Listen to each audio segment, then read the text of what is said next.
ఇప్పుడు మనం తయారు చేయబోయే రెసిపీ స్వీట్ కార్న్ బిర్యానీ అండి. ఈ స్వీట్ కార్న్ బిర్యానీ తయారు చేసుకోవడానికి స్టవ్ వెలిగించి కుక్కర్ పెట్టుకోవాలండి. ఇప్పుడు మనకు కుక్కర్ వేడైన తర్వాత దీంట్లో కొంచెం నెయ్యి వేసుకుందాం.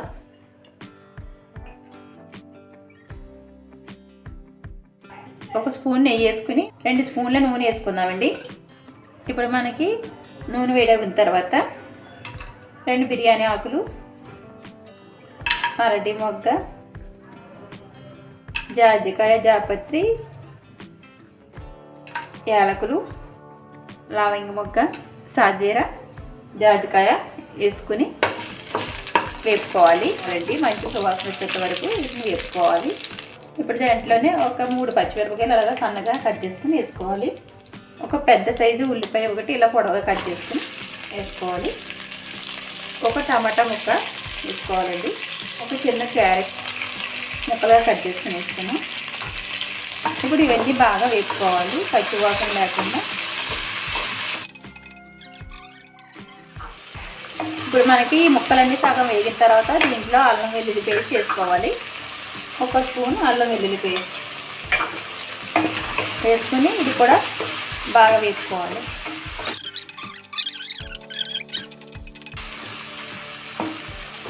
ఇప్పుడు మనకి ముక్కలు సగం వేగిన తర్వాత స్వీట్ కార్న్ బిర్యానీ అన్నాం కదా, ఇవి మనం అయితే 1 కప్పు స్వీట్ కార్న్ గింజలు వేసుకుని ఇవి కూడా వేపుకోవాలి. మన ఈ స్వీట్ కార్న్ అనేది ఇలా నేతిలో వేపుకోవడం వల్ల అది తినేటప్పుడు, మనం బిర్యానీలో తినేటప్పుడు మంచి ఫ్లేవర్ వస్తుందండి స్వీట్ కార్న్కి. మనకి ఇవన్నీ బాగా వేగిపోనియండి. ఇప్పుడు మనం దీంట్లో వాటర్ వేసుకుందాం.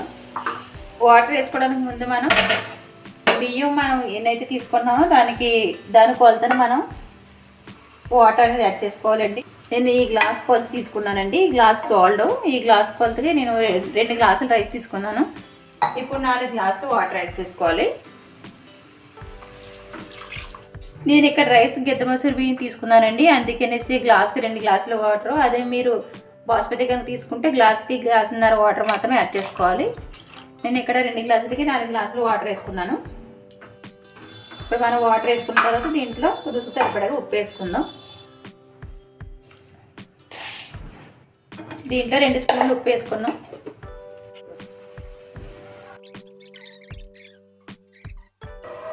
ఇప్పుడు మనకి నీళ్లు బాగా మరుగుతున్నాయని దీంట్లో కొత్తిమీర వేసుకుందాం. ఇప్పుడు మనకి దీంట్లో ఉప్పు సరిపోయిందో లేదో చూసుకుని మళ్ళీ అవసరమైతే యాడ్ చేసుకోండి.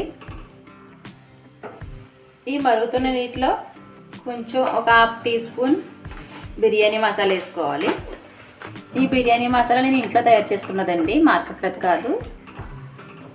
మీకు ఇంట్లో తయారు చేసుకున్న లేకపోతే మార్కెట్లో అన్నా వేసుకోవచ్చు.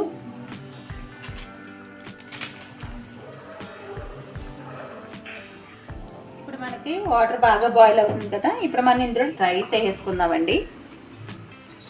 ముందుగా కొడుచుకుని పక్కన పెట్టుకున్న రైస్ మొత్తం వేసేసుకోవాలి. ఈ రైస్ మనం కడుక్కొని అవసరం లేదండి, డ్రై రైస్ వేసేసుకుంటే సరిపోతుంది. రైస్ వేసుకున్న తర్వాత ఒకసారి మొత్తం అంతా ఇలా తిప్పుకోవాలి. అప్పుడు మనకు వాటర్ మొత్తం రైస్ కలుస్తుందండి, లేకపోతే ఒకే చోట ముద్దలా ఉండిపోతుంది. ఇప్పుడు మనం రైస్ వేసేసుకున్న తర్వాత కుక్కర్ మూత పెట్టేసుకుని విజిల్ పెట్టుకుని ఒక 3 విజిల్స్ వచ్చేంత వరకు ఉడికించుకోవాలి. ఇప్పుడు మనం కుక్కర్ మూత పెట్టేసుకుని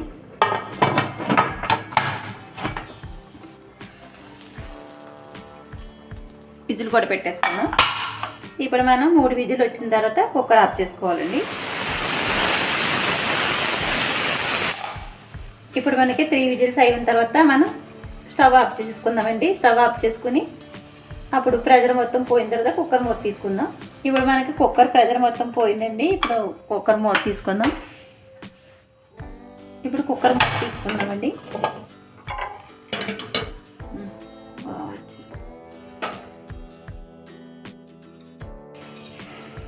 చూసారు కదా, బిర్యానీ మనకి స్వీట్ కార్న్ బిర్యానీ అండి రెడీ అయిపోయింది. మనకి పొడి పొడిలాడుతూ చాలా బాగా వచ్చిందండి బిర్యానీ. నేను చెప్పిన కొలతలతో కరెక్ట్గా చేసుకుంటే మీకు ఈ స్వీట్ కార్న్ బిర్యానీ అనేది పర్ఫెక్ట్గా వచ్చేస్తుందండి.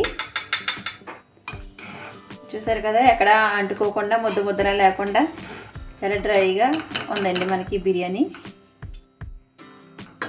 అంతేనండి, మన స్వీట్ కార్న్ బిర్యానీ రెడీ అయిపోయింది. కనుక ఈ రెసిపీ నచ్చినట్టయితే ఈ వీడియోని లైక్ చేయండి.